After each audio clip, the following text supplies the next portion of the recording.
والصلاة والسلام على نبي الأمين قال الله تبارك وتعالى في كلامه المجيد لقد كان لكم في رسول الله أسوة حسنة صدق الله العظيم وبلغنا رسوله الكريم۔ برادران اسلام، میرے بیٹوں، بزرگوں، میرے اور آپ کے پیارے آقا نبی آخر الزمان مکین گنبد خضرا حضرت محمد مصطفیٰ صلی اللہ علیہ وآلہ وسلم کے پیارے غلام، آج میری خوش قسمتی کے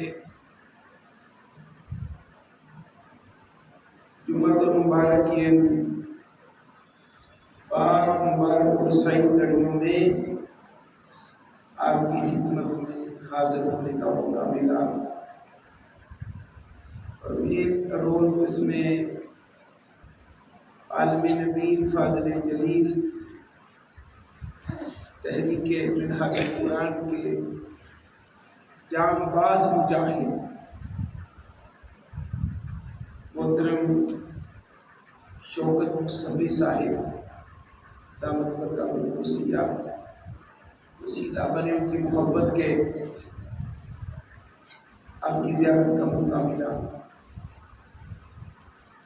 آج مجھے بھی جو موضوع آتے ہوئے کہا گیا ہے جس میں گفتگو کروں، میں تو ایک اور موضوع پہ بات کرنا چاہ رہا تھا،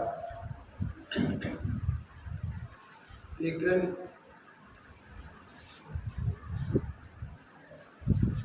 ابھی راستے میں انہوں نے جو موضوع کہا پر میں مختصر سی کرنا چاہتا ہوں،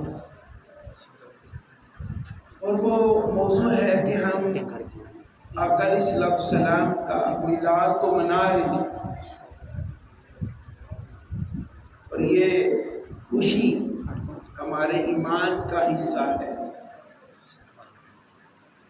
آقا علیہ السلام کی ولادت باسعادت کی خوشی ہمارے ایمان کا حصہ ہے۔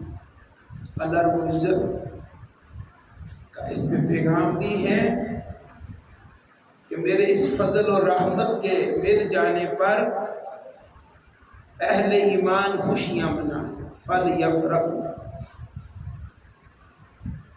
تو اس پہلو پر اگر ہم تھوڑا سا غور کریں کہ حضور علیہ السلام کی ولادت باسعادت کی خوشی ہم کیوں منا رہے ہیں، اس کی بہت سی حکمتیں ہیں، راز ہیں، مقاصد ہیں،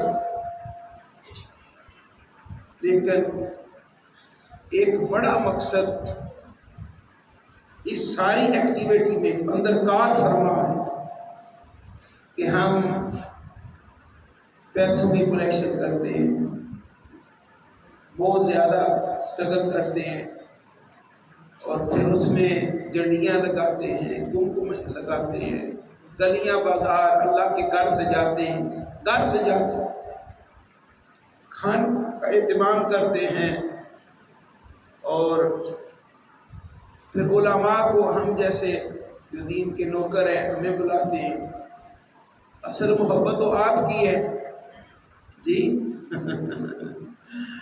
کہ آپ اتنا اہتمام کرتے ہیں، پیسے خرچ کرتے ہیں، ٹائم دیتے ہیں، محفلوں کا سارا پروگرام مینج کرتے ہیں، اصل تو محبت کرنے والے آپ ہیں۔ صحیح بات ہے کہ جیب سے پیسے بڑی مشکل سے نکلتے ہیں، کیونکہ ہم لوگ آتے ہیں ہماری جیب میں تو آپ نے ڈالنا ہوتا ہے، اللہ معاف فرمائے جی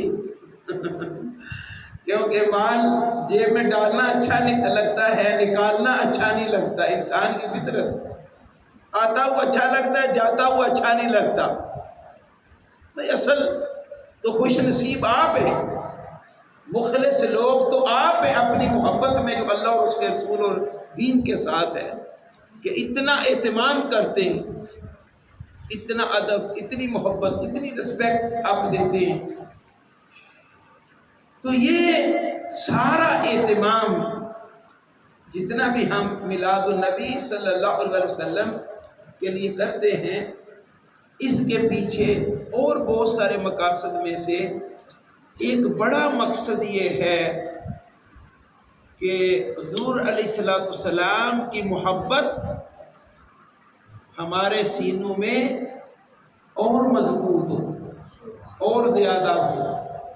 وہ چراغ جو اللہ کے حبیب کی محبت کا ہے اور زیادہ وہ نور اعلی نور ہو، زیادہ فروزہ ہو، زیادہ روشنی دینے والا، ایک مضبوط ایمان آقا علیہ السلام کی محبت کے خمیر سے اٹھے، سری سے اٹھے.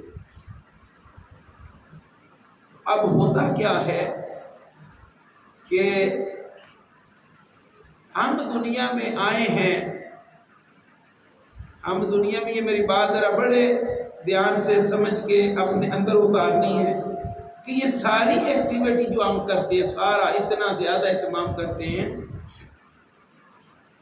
اور بہت سے مقاصد میں نے کہا ہے، علماء بیان بھی کرتے رہتے ہیں، لیکن میں ایک جہت پہ ایک بات مینشن اس پر بات کرنا چاہتا ہوں کہ ہم دنیا میں اس لیے آئے ہیں کہ ہم نے اپنے مولا کو راضی کرنا، اپنے رب کو راضی کرنا، اپنے خالق کو راضی کرنا، راضی رکھنا کہ کسی طریقے سے ہمارا رب ہم پہ راضی ہو. کیوں؟ وہ راضی ہو گیا تو پھر ساری کائنات ہماری ہے، دنیا بھی ہماری، قبر بھی ہماری اور حشر بھی. تو اب جب ہماری دنیا میں آنے کی ایک ہی اسائنمنٹ، ایک ہی مقصد ہے کہ اپنے رب کو راضی رکھنا ہے، اپنے مولا کو راضی کرنا ہے، اور اس کی رضا دنیا میں پا کے دنیا سے جانا ہے. جب ہمارا جنازہ اٹھے، لے کے چلے، اللہ تعالی ہم پہ راضی ہو اور اس کی رحمتیں ہمارے جنازے پر برس رہی ہوں، ملائکہ اپنے نورانی پر رحمت کے پار بچھائے ہوئے ہوں ہمارے، یعنی باڈی جب جنازے اٹھے. اور بندہ جب باڈی لے کے جا رہے ہیں، وہ شور مچائے، مجھے جلدی لے چلو، جلدی لے چلو، جلدی، کیونکہ اس کو آگے اپنی، کیونکہ اس کو خبر ہو گئی تھی میرا رب مجھ پہ راضی ہے، میرا مالک راضی ہو گیا، اور میری قبر ہی میرے لیے جنت ہے، اور میرا حشر ہی میرے لیے برکتوں برا، رحمتوں برا. جس کسی کو پتا ہو آگے موجے ہی موجے ہیں، وہ تو دوڑتا ہوا جاتا ہے ادھر. دنیا میں بھی یہ قاعدہ، ہم پڑھتے ہیں، سارا سال محنت کرتے ہیں، جس طالب علم کو پتا ہو نا میں نے کامیاب ہو جانا ہے، اس کی بغل سے خوشیاں نکل، ادھر سے خوشیاں نکل رہی ہوتی ہیں، وہ اچھل رہا ہے، کود رہا ہوتا ہے، اور جب رزلٹ کی خبر سنتا ہے بھاگتا جاتا ہے. اور جس نے اینگیاں بینگیاں ماری ہوئی ہوں اور اس کو پتا ہو، پتا پہلے ہی ہوتا ہے میں نے فیل ہونا ہے، اس کو پتہ ہی نہیں ہوتا میرا رزلٹ آنا ہے، کہ اس کو خبر ہے کوئی خیر کی خبر مجھے کوئی نہیں ملنی. سیم پوزیشن ادھر بھی ہے کہ اللہ تعالیٰ کسی طریقے سے اپنے بندے پہ راضی ہو جائے، راضی ہو جائے. لیکن شیطان اس پہ لگا ہوا ہے کہ یہ سبق میں نے ان کو بلانا ہے. کیوں؟ اس کا نتیجہ کہ جب شیطان حملہ کرتا ہے تو اللہ تعالیٰ کو راضی کرنے کا مشن ہم سے دور ہو جاتا ہے، اور پھر دنیا کو راضی کرنے کا مشن ہمارے اوپر غالب آ جاتا ہے. دنیا کے معاملات حل کرو، دنیا کے معاملے سیدھے کرو، دنیا کا یہ اکٹھا کرو، یہ اکٹھا کرو، یہ پورا گورکھ دھندا بندے کے گلے میں پڑ جاتا ہے. میری بات بڑی توجہ سے سنیں، اس کو اندر جلا دیں. اور شیطان کا یہ بہکاوا ہوتا ہے اور بندہ اپنی بازی ہاتھ جاتا ہے. وہ انہی چکروں میں پڑ کر سمجھتا ہے یہی بس میری زندگی کا مقصد ہے. حالانکہ زندگی کا یہ مقصد نہیں. جس نے بھیجا ہے اس نے مقصد دے کے بھیجا، اور وہ کیا ہے کہ بندے دنیا میں جا رہا ہے تو نے مجھے راضی رکھنا، اور جب تیری دنیا سے روانگی ہو تو میں تجھ پہ راضی ہو چکا ہوں۔ جی ہم اپنے بھائیوں کو باہر بھیجتے ہیں، یہاں سے کوئی اور بھی جاتے ہیں اس طرح کر کے، تو وہ ادھر خوب محنت کر کے گھر میں پیسے بھیجے، خوب محنت کر کے پیسے گھر بھیجتا رہے، تو والدین بھائی بہنیں ایڑیاں اٹھا اٹھا کے دیکھتے رہتے ہیں کہ ہمارا بھائی کب واپس آئے۔ جی اور وہ اتنا پیار ہو جاتا ہے اس سے کہ پھر فون بھی کرنے لگتے ہیں، کب آؤ گے گھر؟ جی مجبور کرتے ہیں اس کو کہ گھر آؤ گھر آؤ۔ کیوں؟ کہ جس مقصد کے لیے بھیجا تھا اس نے بڑا اچھا مقصد پورا کیا، اور اگر وہ جا کے وہاں جائے اور اپنے شغل موج میلے میں لاگے جو اور بچھڑو کو بھول جائے تو ہمارا رد عمل کیا ہوتا ہے ہم سب کو پتہ ہے۔ کوئی ذکر بھی جو ملتا اس کے آگے پھر ہم دکھ غم بیان کرتے ہیں، یار وہ بھیجا تھا لیکن وہ جا کے میں بھول گیا۔ جی پھر اپنا غم بھی بیان کرتے ہیں، دکھ بھی بیان کرتے ہیں، اور اگر وہ کبھی فون کر کے کہہ دے میں نے آنا تو ہم کیا کہتے ہیں کہ تم ادھر ہی رہو، ادھر ہی اچھی ہو، واپس ادھر آنے کی تمہیں ضرورت کوئی نہیں۔ کیا مطلب ہے کہ جس مشن کے لیے اس کو بھیجا گیا وہ مشن تو اس نے پورا ہی نہیں کیا۔ سیم پوزیشن یہاں پر بھی سادہ سی بات ہے، اللہ تعالیٰ نے بھی ہمیں دنیا میں بھیجا ہے کہ دنیا میں مجھے راضی کرنا ہے، بس میں راضی ہو گیا تو سب کچھ تمہارا، سب کچھ تمہارا۔ اور آقا علیہ السلام نے یہ چیز صحابہ کرام کے اندر یہ فکر کتنی ڈالی تھی، فکر کی بات ہے، ہم کتنی فکر میں کتنی فکر ہے، جیسے دیکھو نا فکر ہم کرتے ہیں میرے بچے کے کپڑے اچھے ہوں، میرے کپڑے اچھے ہوں، میرا کھانا ٹھیک ہو، کتنی فکر کرتے ہیں اور کتنا زور والا مشکل کام بھی کرتے ہیں صرف اس خواہش کو پورا کرنے کے لیے۔ تو صحابہ کرام کو بھی اس چیز کی بڑی فکر تھی، بڑی فکر تھی، صبح شام سوچتے رہتے تھے پتہ نہیں اللہ تعالیٰ ہم پہ راضی ہے یا نہیں، کیا بنے گا، کیا ہوگا ہمارے ساتھ۔ صبح شام اس فکر میں رہتے، آقا علیہ السلام کی صحبت کا فیض انہیں ملا۔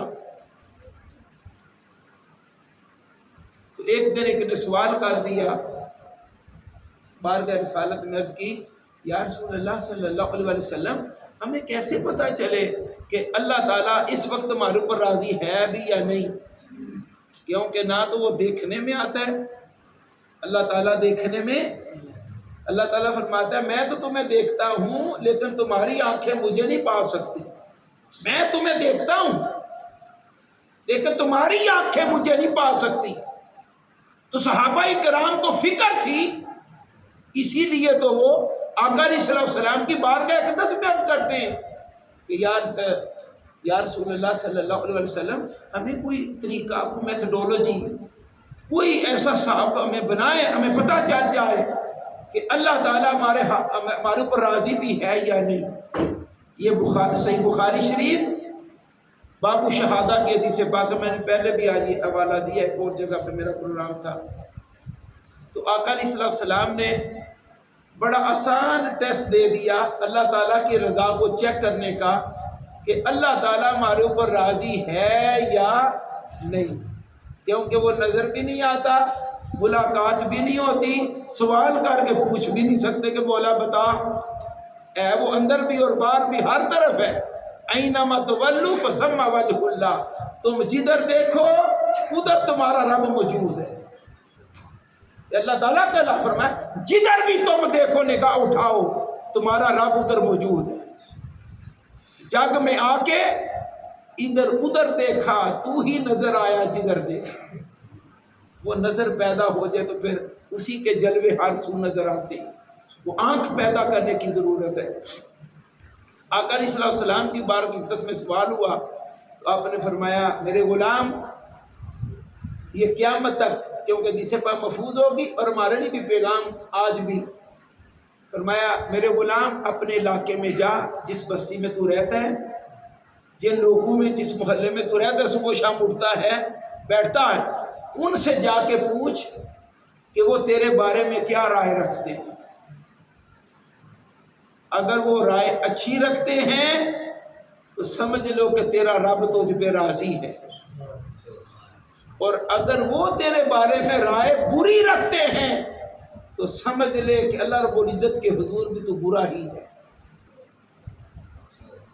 جی کتنا بڑا ٹیسٹ دے دیا۔ جیسے ایک اردو میں بات کی جاتی ہے، آواز خلق کو نکارائے خدا سمجھو۔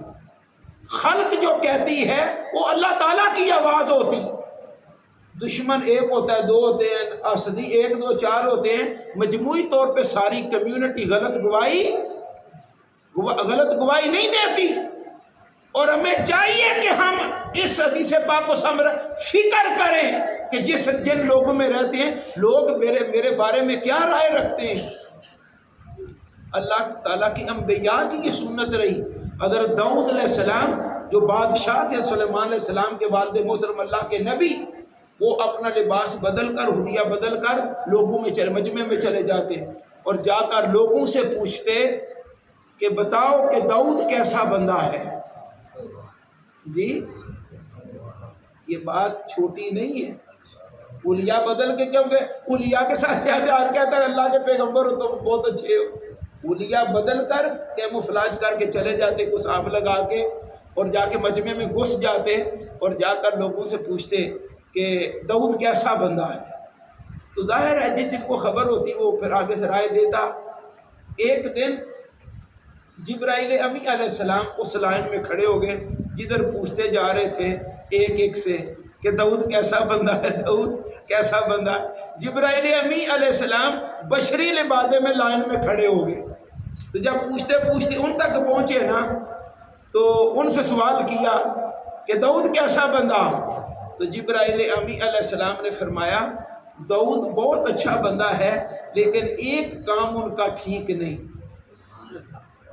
گواہی دی کہ داؤد بڑا اچھا بندہ ہے، لیکن ایک کام اچھا نہیں۔ تو جب یہ فرمایا ایک کام اچھا نہیں، اللہ کے پیغمبر تھے، وہ کتنے خالص تھے، کتنے پاک تھے، کتنے مصفہ مزکہ، کتنے طاہر تھے، پاکیزگی جن پر رش کرتی تھی اللہ کے پیغمبر، اللہ کے نبی۔ تو جب یہ سنا ایک کام اچھا نہیں، کان کھڑے ہو گئے، چونک اٹھے۔ 10 بس عرض کی خدا کے بندے مجھے بتا وہ کون سی کمزوری جو تمہیں نظر آئی ہے، جو مجھ میں اچھی نہیں لگی تمہیں؟ تو آگے سے جبرائیل امی علیہ السلام نے فرمایا کہ تم بادشاہ ہو تو جو بیت المال سے ضرورت کا مال لے کے کھاتے ہو نا، ضرورت پوری کرنے کے لیے، وہ کام اچھا نہیں۔ حالانکہ 24 گھنٹے ڈیوٹی دیتے تھے، بادشاہ تھے، حق بنتا تھا، لیکن اللہ رب العزت کی بارگاہ میں اتنا بھی پسند نہیں۔ تو دل ٹوٹ گیا، آنکھوں سے آنسو جاری ہو گئے، اور ادھر سے واپس پلٹے اور آ کر اپنے حجرے میں خود کو بند کر لیا، اور اللہ رب العزت کی بارگاہ میں ایک ہی عرض کی مولا مجھے کو فن عطا فرما کہ جس کی بنیاد پر میں اپنا رزق، اپنی روٹی صحیح کر سکوں۔ جی اللہ تعالیٰ نے پھر آپ کو یہ معجزہ عطا فرمایا۔ ایک تو زیریں بنانے کا فن آپ کو عطا کیا، یہ جنگی لباس ہے۔ دوسرا یہ کرم عطا کیا کہ جب تانبے یا لوہے کو ہاتھ پہ پکڑتے تھے تو وہ نرم ہو جاتا تھا، وہ کھینچتے تو ربڑ کی طرح، جتنا کھینچتے اتنا لمبا ہو جاتا، یعنی جتنا اس کو مولڈ کرنا ہوتا وہ پوریاں بنانی ہوتی تھی زیرہ کا لباس بنانے کے لیے، اسی طرح آصف یعنی کو تھوڑا یا گرم کرنا یا اس کو سرخ کرنا جتنی پڑتی تھی، اللہ تعالیٰ نے ہاتھ میں برکت رکھی تھی، وہ جتنا کھینچتے وہ کھینچ دیتا، اتنا ٹکڑے کر لیتے اور اتنا ہی وہ موڑنا ہوتا وہ موڑ، اور ایک زیرہ ایک دن میں بناتے اور جا کے بازار میں اس کو فروخت کرتے اور 3 حصے کرتے۔ کتنے حصے کرتے؟ ایک اپنے لیے، اہل و عیال کے لیے، ایک غریبوں اور مسکینوں کے لیے، اور تیسرا حصہ بچا کے رکھتے کہ کوئی اچانک کسی کو ایمرجنسی کو مجبور آ جائے سوال کرے تو میں اس کی حاجت کو پورا کروں۔ ٹھیک ہے، دیکھ لیں جنہوں کو صحیح سمجھ آ گئی انہوں نے اپنی زندگی، اگر بندہ یہ سوچ لے کہ سوسائٹی میں رہے، معاشرے میں رہے کہ مجھے ہر ایک اچھا کہے، تو وہ کب اچھا کہے گا؟ جب وہ اچھے کام کرے گا۔ جب اچھے کام کرے گا تو اللہ اس کے رسول کی بارگاہ اقدس میں لوگوں میں بھی مقبول ہو جائے گا، محبوب ہو جائے گا، اللہ تعالیٰ کی بارگاہ اقدس میں بھی مقبول ہو جائے گا۔ تو یہ بات میں نے تھوڑی سی سمجھائی اس لیے کہ آقا علیہ السلام دنیا میں تشریف لائے، آپ کی بعثت اور رسالتی اور بہت سے مقاصد تھے، لیکن ایک بڑا مقصد اس حوالے سے تھا کہ میں اللہ کی مخلوق کو وہ اعمال کر کے دکھاؤں، وہ کام کر کے دکھاؤں پریکٹیکلی جن پر رب کائنات راضی ہو جاتا، جن پر اس کائنات کا مالک راضی ہو جاتا ہے، وہ کام میں کر کے لوگوں کو دکھاؤں کہ یہ کام اس طرح کرو گے تو مولا راضی ہو جائے گا۔ اور آقا علیہ السلام نے وہ کر کے اس طرح دکھائے، وہ کام اس طرح کر کے دکھائے پریکٹیکلی اپنے وجود پر ان کو وارد کیا اور کر کے دکھائے۔ پھر اللہ رب العزت نے اپنا کلام اتارا اور فرمایا کہ اے میرے حبیب کے غلاموں اور اے انسانوں، قیامت تک میرا یہ پیغام سن لو کہ تمہارے لیے بہترین نمونہ زندگی میرے مصطفیٰ اللہ کے حبیب کی زندگی میں ہے۔ جس طرح میرے حبیب نے بچپن گزارا ویسے تم اپنا بچپن گزارو، جیسے میرے حبیب نے جوانی گزاری ویسے تم اپنی جوانی گزارو، جس طرح آخری حیات طیبہ میرے مصطفیٰ نے گزاری تم بھی دیکھ دیکھ کے میرے مصطفیٰ کو اس طرح اپنی آخری زندگی گزارو۔ اور اسی میں ایک پہلو چھوٹے بچوں کی تربیت کا بھی آتا ہے، چھوٹے بچوں کی تربیت کا بھی آتا۔ یہ چھوٹے بچے ہمیں شکوہ ہوتا کہ جی میرا بچہ میری بات نہیں مانتا، آگے سے اکڑتا ہے، جس طرح میں کہتا ہوں اس طرح کرتا نہیں۔ اب کبھی سوچا کہ بچہ تو کل مولود یولد علی الفطرہ، کہ ہر بچہ بائی برتھ خرابیاں دے کے پیدا نہیں ہوتا، وہ تو فطرت سلیمہ پر پیدا ہوتا۔ آقا علیہ السلام نے فرمایا اب والدین پر ہے کہ اس کو یہودی بنا دیں، اس کو عیسائی بنا دیں یا جو بھی بنا دیں۔ گویا پیغام یہ تھا جو تمہاری صحبت ہے، جس طرح کی تم صحبت رکھتے ہو، اپنا عمل رکھتے ہو، اپنی اپروچ رکھتے ہو، اپنا صبح و شام رکھتے ہو، اسی طرح تمہارے بچے بھی الٹیمیٹ کہنے کی ضرورت نہیں پڑے گی، سارا کچھ وہی بن جائیں گے۔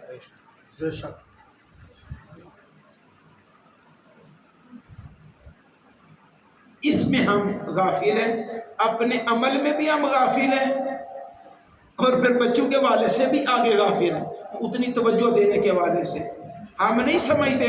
مثلا ایک باپ سموکنگ کرتا تو وہ کہتا ہے کہ نہیں میرا بچہ سموکنگ نہ کرے، کیسے ہوگا؟ سگریٹ پینا، حقہ پینا، اسی طرح منہ سے گالیاں نکالنا، وہ تو گالیاں نکالتے ہو بات بات پہ، تو کہتے ہو بچہ گالی نہ دے، میرا بچہ کسی سے نہ لڑے، صبح و شام لڑائی کے پلان گھر میں بناتے رہتے ہو۔ جی میرے پاس بچے داخل ہوئے تو وہ جتنی گنے تھی وہ بچوں میں بیٹھے آ کے، تو ظاہر خبر تو ملتی ہے جب اکٹھے بچے بیٹھتے ہیں شیئر کرتے ہیں اپنا اپنا ڈیٹا جتنا ان کے پاس گھر سے لے کے آئے ہوتے ہیں، تو وہ جتنی گنے بھی کم و بیش یہاں پاکستان میں اویلیبل، ان کے نام بھی بتائیں، ان کی بلٹس کے سائز بھی بتائیں، موٹائی بھی بتائیں، اور کتنا اثر کرتی، کتنی دور تک جاتی، وہ بھی سارا بتائیں۔ جب مجھے پتا چلا میں نے ان کا پیچھا کیا، تو جب گھر سے رابطہ ہوا تو دولت ان کی نا کمروں سے باہر نکل کے دروازوں اور دروازوں سے بھی باہر نکل رہی تھی۔ کویتی کے نام سے مشہور تھے، کویت میں لمبے چوڑے سلسلے تھے ان کے، لیکن ان کے اندر خرابی آ گئی کہ اس گاؤں میں ٹاؤن میں ہمارے مقابلے کا یعنی ٹکر کا کوئی آدمی نہیں، بس شیطان لے آیا، ایک قتل ہو گیا۔ میں نے ان کو سمجھایا بڑا، بعد میں جب میرا انٹریکشن ہوا بڑا سمجھایا، لیکن ان کو سمجھ جب یہ شیطان اندر گھستا نکلتا تو بڑی مشکل سے ہے نا، شیطان کسی قسم میں تو گھس جائے تو نکلتا ہے کوئی عادت اب ڈالیں اس کو چھڑانا بہت مشکل ہو جاتا ہے. بالآخر ایک قتل ہو گیا ان سے, اس کے بدلے میں 2 بھائی مرڈر ہوئے, پھر ایک بچہ ان کا مرڈر ہو گیا, اور سارا در جاتا رہا سارا کاروبار, اور اینڈ ٹو ماؤتھ ہو کے در بدر کی ٹھوکریں کھانے. بہت جلد میں نے ان کو مشورہ دیا تھا کہ یہاں سے نکل کے شہر میں آ جاؤ, اور اتنی دولت اور یہ پورا آپ نے جو پورا ٹائٹینک محل بنا دیا ہے یہ لوگوں کو برداشت نہیں ہوگا. جو تمہارا اپنی سے باتیں کرتے رہتے ہو, کون ہے جو ہمارے مقابلے میں ہے, تو آ جائے گا تمہارے مقابلے میں. بالکل دروازے کے سامنے جو گھر تھا ان کے ساتھ معاملہ بنا, اور اسی سے ساری ان کی پتلی بچ گئی, سارا کچھ جاتا. میں جو عرض کرنا چاہتا ہوں کہ آپ اپنی اولاد کے بارے میں جیسا چاہتے ہو ویسے سب سے پہلے خود بنو, خود بنو. آپ کی اولاد اللہ اس کے رسول کے فضل و کرم سے خود بہت ویسا بن جائے, کہنے کی بھی ضرورت نہیں پڑے گی, کیونکہ پہلی درسدہ رول ماڈل والدین ہے, ماں ہے, اور اس کے بعد باپ ہے. میں ایک مثال اس پہ دیتا ہوں کہ یہ میرا پیچھے UK کا وزٹ تھا. میرے دوست ہیں قرآن کمپلیکس کے سرپرست بھی ہیں, حاجی قمر زمان صاحب. وہ ایک بچہ اس نے آکسفورڈ میں ٹاپ کیا ڈگری, جو لی ماسٹر ڈگری. آکسفورڈ کا نام آپ نے سنا ہوا, جو تھوڑے جانتے ہیں, بہت بڑی یونیورسٹی, اور لندن میں آکسفورڈ پورا علاقہ, اور اسی نام سے وہ اس سے ہی پورا علاقہ آکسفورڈ کو لایا, اور آکسفورڈ یونیورسٹی ہے. تو اس بچے نے اپنی کلاس میں ٹاپ کیا, ماسٹر ڈگری دی کامرس میں, اکنامکس میں. لیکن ہوا کیا کہ شادی ہوئی ان کی امی کی, تو اس کے ہسبینڈ یعنی اس بچے کے باپ سے انبن ہوئی, جدائی ہو گئی. تو یہ بچہ ماں نے کہا کہ میں نے نہیں دینا, اپنی نگرانی میں لے لیا. اب یہ اس بچے کا دیکھیے آکسفورڈ میں ٹاپ کی ہے, آکسفورڈ میں ٹاپ کی ہے, کس لیول کا برین ہوگا, کس لیول کی ذہانت اور فطانت ہوگی. اور اندر کی بات جو جس صاحب ان کے بڑا کلوز ان کا ریلیشن تھا, ہر معاملات میں وہ باجیوں سے مشورہ کرتی, وہ بغداد شریف کے پیر تھے, ان سے وہ بیعت تھے سارے, یہ وہ حاجی صاحب بھی اور یہ بھی ساری فیملی آنا جانا, وہ ادھر ان کا آستانہ ہے ادھر UK میں. تو اب معاملہ کیا ہے کہ ماں نے جب وہ اپنے شوہر سے جدائی ہوئی تو اس بچے کو اپنے سینے سے جدا نہیں کیا, چپک کے رہی, چمٹ کے رہی, ساری زندگی اپنی اس بچے کو دے دی. خود چھوڑنے جانا اسکول, وقت سے پہلے وہاں کھڑے ہونا ہے, اور آ کے اس کو کہیں بچوں میں فرینڈز میں, یہ گلی محلوں میں بچے جو ہم سمجھتے ہیں کوئی مسئلہ نہیں, یہ مسئلہ نہیں ہے, یہ بہت بڑا مسئلہ کہ ہم اپنے بچوں کو گلی محلے کے بچوں کی نظر کرتے ہیں, وہ ہر طرح کی آتے ہیں اپنے گھروں کی لے کے آپ کے بچے کے ساتھ شیئر کرتے ہیں, وہ فیض پھر آپ کے گھر میں بھی پہنچتا. اس ماں نے اس بچے کو چھوڑا ہی نہیں, کسی بچے سے انٹریکشن, کوئی کمپنی, کوئی آنا جانا کہیں, جو کھانا ہے جو خود اپنے یعنی اپنے سے جدا نہیں کیا. اب مذاق بن گیا, وہ ایسا بھی مذاق کریں. تو جب اس بچے کو کہا جائے نا بیٹے بھائی کامرس, ابھی شادی اس کی ہونے والی تھی, بہت بڑی ٹاپ برائر کمپٹیشن میں, وہ بہت بڑی جاب پہ گیا, بہت بڑے عہدے پر وہ ڈائریکٹ بچا گیا. لیکن جب بھی کوئی فیصلہ کرنا ہے, مثلا یہ حاجی صاحب اس بچے کو کہتے ہیں بیٹے اس طرح کرنا, تو وہ کہ اچھا اس طرح کرنا ہے, میں پہلے امی جان سے پوچھا ہوں وہ اس بارے میں کیا کہتی ہیں, تو جو کہیں گی میں پھر وہ آپ کو بتاتا ہوں. جب بھی ان سے بچے کو کہا جائے کوئی اور بھی کہہ دے کہ اس طرح کرنا, تو وہ کیا کہے کہ میں خود نہیں کر سکتا جب تک میری امی مجھے اجازت نہ دے. اس ماحول میں جہاں الٹیمیٹ بچے بگڑ جاتے ہیں, کہنے کی ضرورت نہیں پڑتی. لیکن اگر کوئی ماں ایک بچے کو اپنی گرفت میں لے لے تو وہ کس مقام تک بچہ جا پہنچتا, کوئی خرابی اس بچے میں نہیں آئی. اور اپنی ماں کا تابع دار کہ ماں کے سامنے سر نیچے کر کھڑا کر, یعنی نیچے کر کے کھڑا ہوتا, جو کام کرنا والدہ سے پوچھ کے کرنا.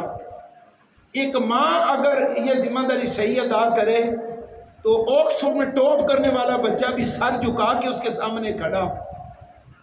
جی تو اگر ہم سبھی یہ رول پلے کریں تو کیا انہیں سب سے پہلے اپنے آپ کو رول ماڈل بنائیں. اور آپ رول ماڈل کیسے بنے کہ آقا علیہ الصلوۃ والسلام کی سیرت طیبہ ہمارے لیے رول ماڈل ہے. اور ویسے بھی جب کسی سے محبت ہو جائے، پیار ہو جائے، تو بندے کا دل کرتا ہے میں ویسا ہی بن جاؤں یا ایسا ہو جاؤں جیسے وہ پسند کرتا. یہ دنیا کا قاعدہ. جس سے بھی کسی کو پیار ہو جائے، پیار کی ضرورت کیوں ہے؟ کسی سے محبت کی ضرورت کیوں ہے؟ کہ ہم کیوں کہتے ہیں کہ محبت کرو؟ اللہ رب العزت نے فرمایا کہ میرے بندو، کائنات میں ساری کائنات سے بڑھ کر میری محبت میں شدید ہو جاؤ. اشد حبا للہ، یہ اس میں تفضیل کا صیغہ. فرمایا جب میری محبت کا معاملہ ہو، ساری محبتیں میں پیچھے رہ جائیں اور میری محبت سب سے آگے نکل جائے. اور اس کا ایک درجہ یہ ہے، فرمایا دنیا کی کوئی چیز، مال، اولاد، والدین، کوئی چیز میری محبت کے مقابلے میں نہ آئے. ایک درجہ یہ ہے. پھر آگے فرمایا ایک وہ وقت آئے کہ تم اپنی ذات سے بھی میری ذات کو آگے لے جاؤ. وَتَبَتَّلِ إِلَيْهِ تَبْدِيلًا، میں میری محبت میں ساری کائنات سے کٹ جاؤ. اور پھر وہ وقت آئے کہ تم اپنے وجود سے بھی کٹ جاؤ، اور صرف جب میری محبت ہو تو میں ہی تمہیں یاد رکھوں گا، میں ہی یاد رکھوں. اس مقام تک لے جاؤ. اور آقا علیہ الصلوۃ والسلام فرمایا، آپ نے فرمایا لا یؤمن احدکم حتی اکون احب الیہ من والدہ وولدہ والناس اجمعین.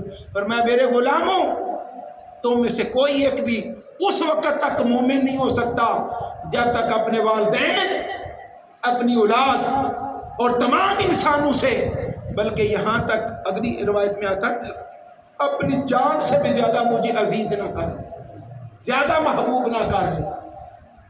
تو یہ جو محبت ہے، اتنی روایات آپ سنتے رہتے ہیں. محبت کیوں ضروری ہے؟ اللہ تعالیٰ نے یہ باڈی بنائی ہے تو اس میں اللہ رب العزت کی محبت اور آقا علیہ السلام کی محبت کیوں ضروری ہے کہ اس برتن میں، اس وجود میں اللہ کی محبت کو ڈالو، سیچوریٹ کرو. اس محبت سے اس پیمانے کو بھرو، اندر کو، دل کو. آقا علیہ السلام کی محبت، اللہ رب العزت کی محبت. کیوں؟ اس کی ایک وجہ یہ ہے، ایک وجہ یہ ہے کہ جس سے پیار ہوتا ہے تو پھر بندہ اس کی مرضی کے خلاف نہیں کرتا. سادہ سی بات ہے. اگر بندہ کہتا ہے مجھے والدین سے بڑا پیار ہے، اور جب وہ بات کریں تو آگے سے کہ نہیں سر دائیں بائیں کرے تو جوتا ہی آنا نا آگے سے. ایک کہتا ہے جی نہیں مجھے اپنے سازوں سے بڑا پیار ہے، اور وہ جو بات کے الٹا کام کرے. محبت کا تقاضا یہ ہوتا ہے کہ محبوب سیدھی بات کرے تو سیدھی ہے ہی، اگر محبوب الٹی بات بھی کر دے تو محب کو سیدھی نظر آئے. جی محبت کا مطلب یہ ہے کہ جب محبت اندر اترتی ہے تو محبوب کے الٹے سیدھے کام بھی، الٹے کام بھی سیدھے نظر آتے ہیں. اللہ اس کے رسول کی بارگاہ اقدس کے تو کیا کہنے. کوئی ایک مجازی حسن، بات کہتے ہیں حقیقی، لیکن بات کو مجازی حسن میں بھی شکار ہو جائے تو لیلا اور مجنو کی بات تو آپ نے سنی ہوئی ہے نا. تو سارے کہیں تیری محبوبہ اچھی ہے، لوگ گورے رنگ پہ مرتے ہیں، تم کالے رنگ پہ مرتے ہو. جی کالے پر بھی کوئی گیا کبھی؟ تمہیں کیا خبر، مجنو کی آنکھ پیدا کرو نا تو تمہیں پتہ چل جائے کہ لیلا گوری ہے یا کالی ہے. جی اب پرابلم ہے کہ مجنو کی آنکھ تمہارے پاس نہیں. تو وہ جو کتا پھر کے آتا تھا لیلا کی گلیوں میں تو نیچے سے نہ پکڑ کے اس کے پاؤں کو نیچے تلوے سے چومتا تھا اور اس کی خاک ملتا تھا چہرے پر. اسی وجہ سے لوگ اس کو مجنو کہتے ہیں، اس کی عقل چلی گئی ہے. اسے کہا جاتا ہے کیا تو مجنو کا کیا ہو گیا، یہ کتا اور پھر اس کا پاؤں، پھر پاؤں کے نیچے اس کا تلوا، پھر اس کی مٹی، یہ کیا کرتے ہو؟ اس نے کہا تمہیں خبر نہیں، یہ مجھے پتا. انہوں نے کہا کیا پتا تمہیں؟ پھر انہوں نے کہا وجہ یہ ہے کہ یہ میرے محبوب کی گلیوں سے پھر کے آتا اور میرے محبوب کی گلیوں کی مٹی اس کے تلووں پہ لگی ہوئی ہے، میں وہ ملتا ہوں. جن کو سمجھ آ گئی یعنی مولانا جامی بہت بڑے عاشق، آپ نے واقعہ سنا ہوا ہے کہ وہ آئے آقا علیہ السلام سے ملنے، تو آقا علیہ السلام نے کرم فرمایا، جو یعنی گورنر تھا اس کو، کہ اس ولیے کا آدمی داخل نہیں ہونے دینا، وہ بہت روپ بنا کے داخل ہوتے ہیں، وہ واقعہ صاحب نے سنا ہوا ہے۔ تو جب آقا علیہ السلام سے یعنی اس بات پر استفسار ہوا کہ آپ نے کیوں فرمایا کہ اس کو داخل نہیں ہونے دینا، خواب کا معاملہ، آپ نے فرمایا کہ اس کی محبت اور عشق کا جو نظارہ ہے، اس کا جو تقاضا ہے، اگر وہ میری قبر پر پہنچ جائے تو پھر اس کا حق یہ ہے کہ میں قبر سے نکل کر اس کو ملوں، قبر پھٹے میں نکل کے اس عاشق کے ساتھ ملاقات کروں، اس کی محبت کا تقاضا یہ ہے، ٹھیک ہے۔ تو اس عاشق کی حالت کیا تھی؟ فرمایا کاش آقا یا رسول اللہ صلی اللہ علیہ وسلم، کاش سکت جامی نام بودے پر زبانت آئے گاہے گاہے، آقا کاش آپ کے کتے کا نام ہی جامی ہوتا، کبھی مالک بہانے سے اپنے کتے کو بلا لیتا، تو جب کتے کو بلاتے آقا آپ کے کتے کا نام جامی ہوتا، بس اسی بہانے جامی کا نام آپ کی زبان اقدس پر تو آ جاتا۔ جب وہ محبت اترتی ہے تو پھر در و دیوار بھی اچھے لگتے ہیں، گلیاں بھی اچھی لگتی ہیں، سارا ماحول ہی اچھا لگتا ہے، لیکن جب محبت اندر اتر جائے، اس کا انتہا مقصود محبت کا یہ ہے کہ جیسا محبوب ہوتا ہے دل کرتا ہے ویسا بندہ بن جائے، یا جیسا محبوب چاہتا ہے، محبت کا تقاضا ہے کہ بندہ ویسا بن جائے، محبت کا ڈیمانڈ یہ ہے۔ اللہ تعالیٰ سے محبت کا تقاضا یہ ہے کہ جیسے اللہ چاہتا ہے میرا بندہ ویسا بنے، وہ محب بن کے دکھاتا ہے، لو میں بن گیا ہوں۔ اسی کوئی عاشق صادق بھی کہتے ہیں، محب صادق بھی کہتے ہیں۔ ٹائم آپ کے 4 منٹ اوپر ہو گئے، موضوع تو ابتدا میں ہی ہے ابھی، لیکن جو بات سمجھانا مقصود تھی دوستو کہ یہ ہم آقا کے میلاد کے چرچے کر رہے ہیں، آپ کی شانیں بیان کر رہے ہیں، آپ کے مقامات بیان کر رہے ہیں، آپ کی ولادت کے تذکرے، اللہ تعالیٰ کے انعامات، آیات، صبح و شام یہ سارا کچھ کر رہے ہیں، کس لیے کہ وہ جو محبت کا جوہر اندر ہے نہیں ہے تو وہ چراغ روشن ہو جائے، اور اگر روشن ہے تو مزید وہ نور اعلیٰ نور ہو جائے، آگ بڑک اٹھے آقا علیہ السلام کے عشق کی، اور اس عشق کا نتیجہ یہ ہو کہ ہمارا عمل بدل جائے، ہماری سیرت بدل جائے، ہمارا کردار بدل جائے، لوگ دیکھیں تو میں دیکھ کر ہی کہیں کہ یہ محمد عربی کا غلام جا رہا ہے، دیکھ کر ہی غلام کو کہیں، اتنا پتہ تو چلے نا کہ اس نے کس دار کا پٹا اپنے گلے میں ڈالا ہوا۔ اور اس بات پر بات ختم کرتے ہیں۔ امام اعظم امام حنیفہ، بہت سارے واقعات ہیں، لیکن امام اعظم امام حنیفہ رضی اللہ تعالیٰ، آپ نام سنا حنفی اور مسلک حنفی ہیں ہم، ان کے 2 بڑے شاگرد تھے، امام ابو یوسف اور امام محمد بن حسن شیبانی رحمۃ اللہ تعالیٰ علیہ، امام محمد اور امام ابو یوسف، ان کا نام تھا امام محمد بن حسن الشیبانی، شیبان علاقے سے تعلق رکھتے تھے۔ تو یہ جو امام محمد ہے یہ کوفہ کا واقعہ ہے، تو بازار میں سے گزرا کرتے تھے، امام اعظم کے شاگرد ہیں۔ تو ایک دن گزر رہے تھے تو یہودی بیٹھا ہوا تھا دکان پر، اس نے چھلانگ لگائی اور سامنے آ کے ہاتھ باندھ کے کھڑے ہو گیا اور عرض کی حضور مجھے کلمہ پڑھا، میں مسلمان ہونا چاہتا ہوں، اور حکم بھی یہ ہے کہ جب وہ دعوت پیش کرے میں مسلمان فوراً اس کو کلمہ پڑھاؤ، بعد میں پھر جو بھی تحقیق نہیں کرتے رہو، لیکن کلمہ پڑھا کے اس کو توفیق ملی ہے پہلے داخل کرو اس کو ایمان کے دائرے میں۔ اس کو کلمہ پڑھایا، دائرہ ایمان میں داخل کر، اس کو سوال کیا، بعد میں سوال کیا تمہیں کیا ہوا، تم یہودی ہو تم، اتنے ادھر دکان کا کون سی چیز تمہیں یہاں تک لے آئی کہ آج تم نے مجھے کہا کہ مجھے کلمہ پڑھا دو؟ اس نے کہا کہ اتنے سال ہو گئے اے امام اتنے سال ہو گئے اس جگہ پر میں دکانداری کر رہا ہوں، آپ جب بھی گزرتے ہیں میں آپ کے گزرنے کو ہمیشہ دیکھتا ہوں، جی آپ کی چال ڈال رکھ رکھاؤ سب کو دیکھتا ہوں۔ تو سوچتے سوچتے میں اس نتیجے پر پہنچا ہوں کہ یہ جو بات میرے سامنے آئی، سب لوگ بازار میں جاتے ہیں ادھر ادھر دیکھتے ہیں، لیکن آپ جب بھی گزرتے ہیں آپ کی آنکھیں زمین پر ہوتی ہیں، حیا کا، ادب کا، پاکیزگی کا یہ نظارہ کبھی آپ نے میری دکان سے گزرتے ہوئے آنکھ اٹھا کے نہیں دیکھا، منہ اٹھا کے دائیں بائیں نہیں دیکھا، تو میرے اندر اس بات نے تحریک پکڑی اور جس نے میرا اندر بدل دیا کہ اس چھوٹے محمد کی پاکیزگی کا یہ حال ہے جی، اس چھوٹے محمد کی پاکیزگی کا، طہارت کا یہ حال ہے، اور آنکھوں کی امانت اور پاکیزگی اور دیانت کا یہ حال ہے، تو بڑے محمد کی عظمت اور شان کا عالم کیا ہوگا۔ بس اسی چیز نے مجھے مجبور کیا، میں کلمہ پڑھ کے مسلمان ہو رہا ہوں، لیکن آج ہم فیل ہو گئے، باتوں والے رہ گئے اور عمل ہم سے بھاگ گیا، ورنہ ہمارے خلق کو، ہماری عادات کو، ہمارے صبح و شام کو، ہمارے لین دین کو ایک دوسرے کے ساتھ، ان سب میں آقا علیہ السلام کی سیرت طیبہ چھلکنی چاہیے۔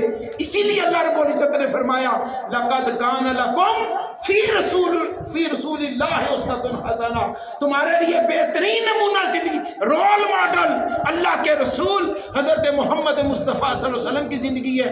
فرمایا اس کو فالو کرو، میرے حبیب کو، میرے حبیب کی سیرت طیبہ کو اختیار کرو، اس کے نتیجے میں کیا ملے گا؟ فرمایا میں بھی راضی ہو جاؤں گا، میرا مصطفیٰ بھی راضی ہو جائے گا، اور دنیا بھی تمہاری، قبر بھی تمہاری، اور حشر بھی تمہارا، جنت بھی تمہاری۔ اللہ رب العزت ہمیں، اور یہ سارا پیغام تحریک منہاج القرآن اور حضرت سیدی شیخ الاسلام کی صحبت سے یہ سارا فیض ملا، یہ انہی کا ہی فیض ہے۔ اگر کوئی خیر کی چیز نظر آ رہی ہے تو انہی سے ہے۔